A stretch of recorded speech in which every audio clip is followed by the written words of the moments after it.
По силно полициско обезбедување рано утрово од Битола започна транспортот на гласачкиот материјал за предстојниот референдум, закажан за 30 септември. Председателот на Државната изборна комисија, Оливер Дерковски, беше таму за лично да се увери дали се одвива според планот. Над 1.800.000 гласачки ливчиња од печатницата Киро Дандаров во Битола тргнаа до општинските избирачки одбори. Денес, во текот на денот, со помош на Македонска пошта која ќе го врши транспортот и наши екипи со придружување на припадници на Министерството за внатрешни работи, согласно претходно подготвениот план ќе се изврши дистрибуција на гласачкиот материјал до сите општински изборни комисии.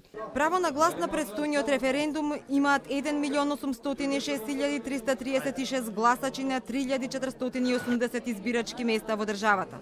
Во диаспората се пријавиле 2.695 гласачи во 33 дипломатско-конзуларни представништва. Во текот на вчерашниот ден, тргнаа првите избирачки одбори за дипломатско-конзуларните представништва, ние подалечните. Денес и другите патуваат, така што се е планирано да се одвива нормално во текот на денот сабота, да почне гласањето за тие категории на луѓе и да заврши. Од печатницата Киро Дандаров во Битола гарантираат дека нема никакви шанси за копирање на гласачките ливчиња.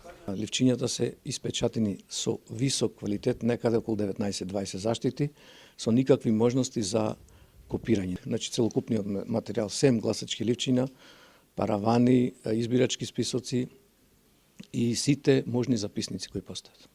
Прашањето на предстојниот референдум гласи: дали сте за влез во Европската унија и НАТО со прифаќање на договорот меѓу Република Македонија и Република Грција, а гласачите со заокружување со синохемиско пенкало треба да се изјаснат дали се за или против.